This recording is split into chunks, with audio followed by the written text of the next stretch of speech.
Secret of law में सभी दर्शकों का स्वागत करते हैं और आपको लगातार इस कार्यक्रम के माध्यम से सिद्धांतों के ऊपर जो रहस्यों के पर्दे पड़े हुए हैं उन्हें उजागर करने का काम कर रहे हैं। प्रतिदिन हम राज संत मुनि श्री विहर सागर जी महाराज के साथ। तो आज के सीक्रेट में जो प्रश्न मैं गुरुदेव के समक्ष रखने जा रहा हूं कि रामायण के पात्र जो रावण थे उनका नाम रावण क्यों पड़ा या रावण का नाम रावण क्यों था, गुरुदेव इस रहस्य से पर्दा उठाएं। पद्म पुराण नामक ग्रंथ में, जिसे दिगंबर आचार्य रवि सेन आचार्य महाराज ने लिखा है, और उसके माध्यम से जब हम पढ़ेंगे तो रावण का नाम पैदाइशी नाम रावण नहीं था। रावण का जब जन्म हुआ तो एक सुंदर, सलोना और बहुत सारे शुभ लक्षण से सहित तेजस्वी उस बालक का और उसकी सुंदरता को देख करके उसकी माँ के गले में एक नौलखा हार था और उस हार में 10 बड़े बड़े रत्न, जिसे हीरा कहें अपन, वो लगे हुए थे। और अब रावण के पास नकली रत्न तो होंगे नहीं उसकी माँ के पास, क्योंकि रावण को यहाँ पर पृथ्वी नारायण की संज्ञा दी गई है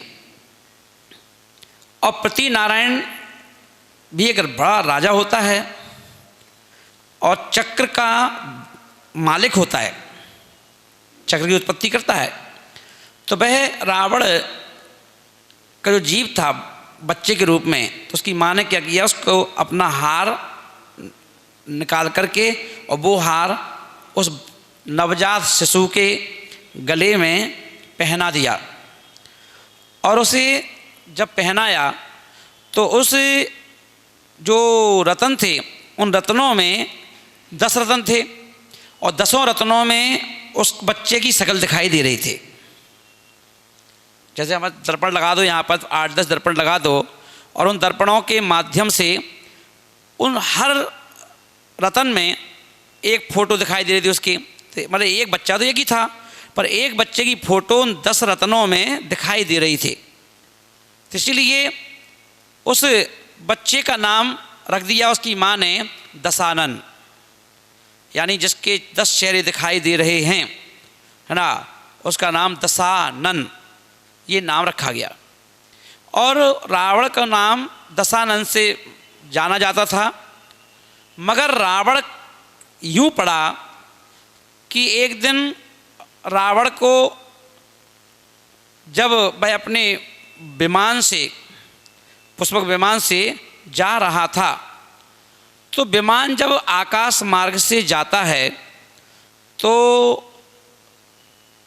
विमान का एक नियम होता है, सिद्धांत है ये भी, कि यदि कोई पहाड़ी पर या नदी के किनारे पर कोई ऐसे मुनिराज जो मोक्षगामी हैं, उसी भाव से मोक्ष जाएंगे, वो साधना कर रहे हैं, तो उनके ऊपर से विमान निकलता नहीं है। यदि निकलने की कोशिश की तो वहीं कीलित हो जाता है। और रावण के पुष्पक विमान का भी यही हुआ कि कैलाश पर्वत के ऊपर बाली मुनिराज ध्यान अवस्था में बैठे थे, दिगंबर मुनि बन करके, और ऊपर से पुष्पक विमान वहीं रुक गया। और रावण विवेकी था, जानकार था, वो समझ गया कि मेरा जो पुष्पक विमान है किसी तद्भव मोक्षगामी के ऊपर से निकलने की कोशिश की है, इसलिए रुक गया है। वह तुरंत उतर के नीचे आया कि चलो वंदना करेंगे, भाई कौन से मुनिराज हैं, क्योंकि वो धार्मिक था, धर्मात्मा था।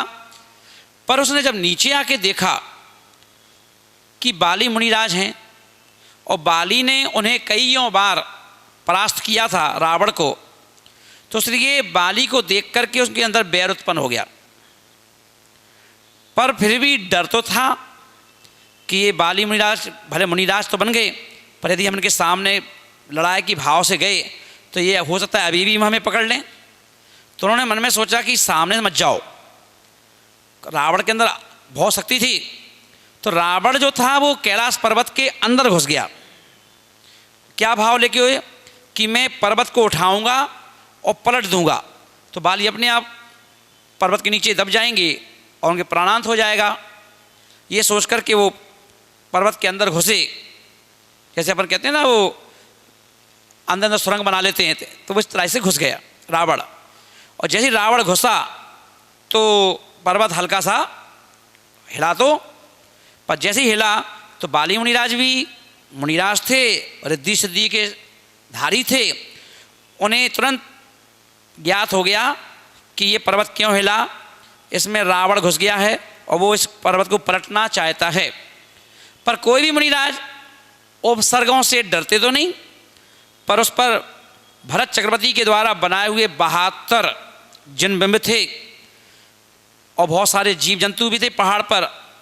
तो बाली मुनिराज ने सोचा मेरा तो कोई दिक्कत नहीं, मगर ये इतने भगवान हैं, 72 मंदिर बने हैं, ये भी ध्वस्त हो जाएंगे, जीव जंतु भी मरेंगे। तो फिर उन सबकी रक्षा के लिए अपने पैर का अंगूठा जो था वो पर्वत पर रख कर के वो दबा दिया। और जिसके दबाने से पर्वत क्या हुआ, अब बाली मुनिराज तो मुनिराज थे, तो रावण की शक्ति से ज़्यादा शक्ति उनके पास थी। तो जैसे ही उन्होंने अंगूठा दबाया तो पर्वत नीचे की ओर दब गया। अब बीच में रावण था, तो पर्वत के दबने से रावण उसमें फंस गया।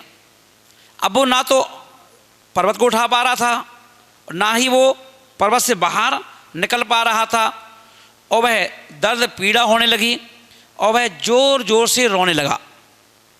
और इतनी ज़ोर ज़ोर से रोया कि उसकी रोने की आवाज़ लंका तक पहुंच गई। और वहाँ से जो उसकी मंदोदरी रानी थी, वह मंदोदरी रानी आवाज़ सुन के कि तो रावण की, हमारे उनके दशानंद की आवाज़ है, उस जरूर के संकट में है। पति तो पति था, वो भाग भाग के आई और उसने देखा रावण पर्वत के नीचे फंसा हुआ है और जोर जोर से रो रहा है। समझ गई सब माजरा। तब जाकर उसने बाली मुनिराज के पास जाकर के क्षमा याचना की और अपने पति की भीख मांगी कि मुझे पति की भीख दो और उनको छोड़ दो। तब बाली मुनिराज ने अपना अंगूठा फिर वापस उठाया। तब रावण का नाम रोवड़ रोवड़ रोवड़ हो गया, रोवड़ रोने वाला, रोवड़। और वो रोवड़ से रोवड़ रोवड़ होते होते सरकते सरकते है ना, वो रावण आ गया। तो इस प्रकार से रावण का नाम रावण पड़ा। पर सही नाम रावण नाम रखा किसी ने नहीं था, ना उनकी मम्मी ने, ना उनके पापा ने, ना कोई गुरु ने, रावण नाम ही रखा था। ये तो उसके रोने के कारण से रावण नाम पड़ा। नाम तो उनका दशानन था। इस बात का सब्सक्राइब कीजिए हमारे चैनल को और बेल आइकन को दबाइए हमारी लेटेस्ट वीडियो सबसे पहले देखने के लिए। सब्सक्राइब कीजिए।